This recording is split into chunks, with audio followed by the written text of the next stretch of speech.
etch a perimeter around the fretboard and just remove all the finish, and then glue the fingerboard straight on.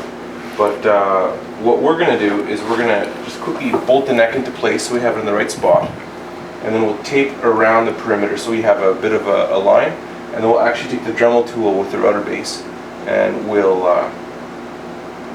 remove 14 thousandths, 15 thousandths of an inch of material from the surface of that, and then we'll actually glue a veneer in between. It's a little wacky, but the idea ends up working out quite lovely. So you'll see what I mean. I'm just going to take this piece of 600 because it's not as rough as 200,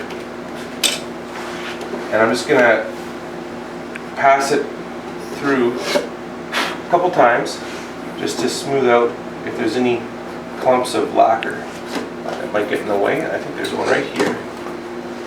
And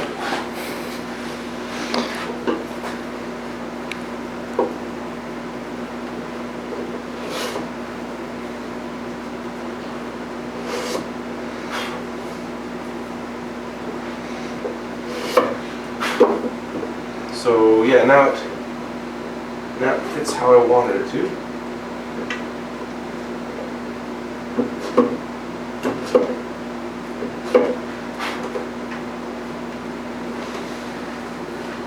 Almost.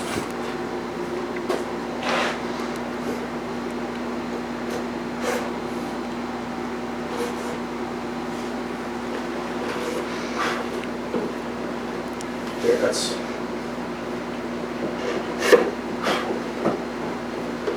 more in line with what I want. Now, take my bolt.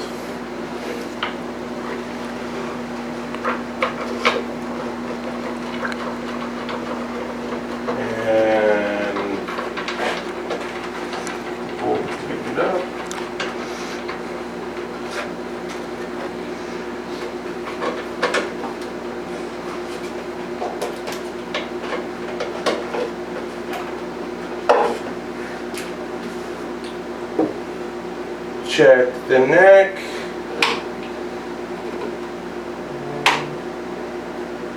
That sits good. So now, I'll take the tape.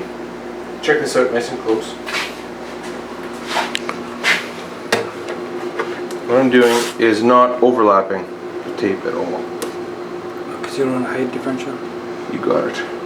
So I'm adding 4 thousandths of an inch overall. Oh, for the router base. You got it. So now I've got a nice even level router base.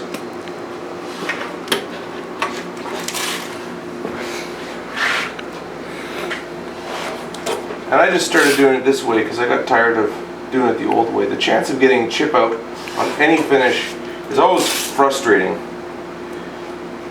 because you spend all this time doing such a good and careful job, and all of a sudden you get this little chunk of finish that you have to repair, and it's always bugging me. So I'll go one across like this. So the tape is now exactly along the perimeter of my my neck. So now I'll take this out. If I can. There we go.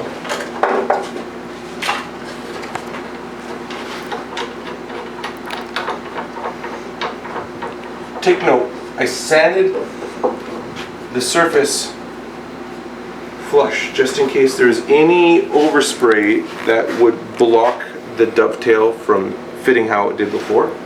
So make sure you do that. You don't want to forget that one little step. It's very important. So next thing, this is another important thing.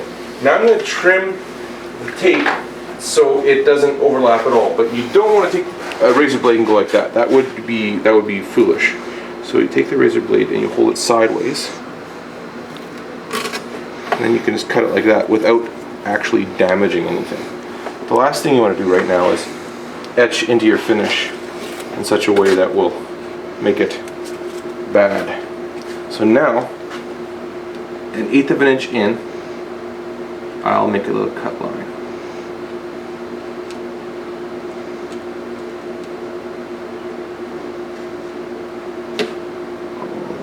Go just inside that one. Sort of makes a little bit of a ditch, a little bit of a border. Very good. Go to this side, same deal. That's a little further than I want. There we go.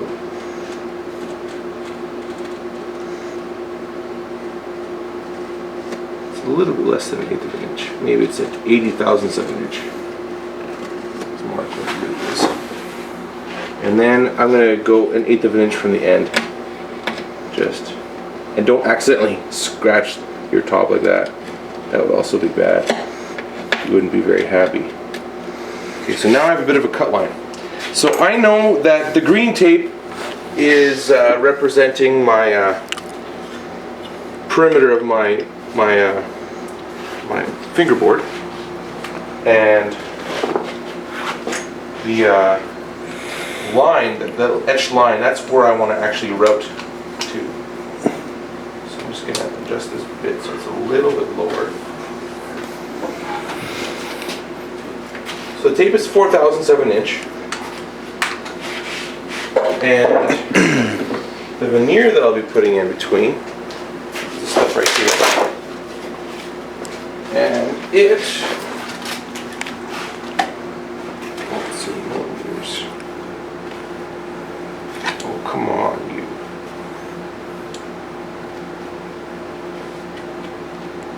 $17.5 of an inch. So if I want this crevice to be 17.5 of an inch, I have to go 17.5 thou minus the thickness of the tape. So I want that router, or plus the thickness of that tape. So what I'll do is I'll set it up so the router ends up going, let's give ourselves a little bit of a gap. I'm talking 2/1000 of an inch.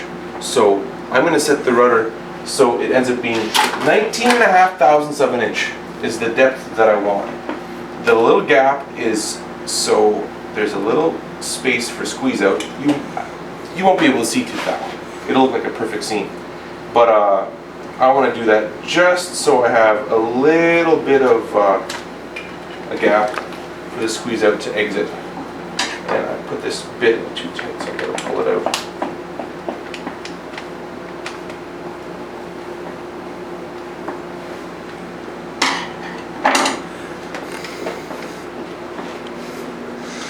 Always use the right tool for the job.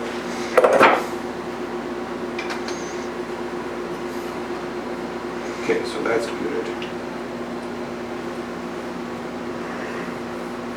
And what we'll do is I'll just set the bit, and then we'll use the same bit to get the same results. Can you pause the video camera?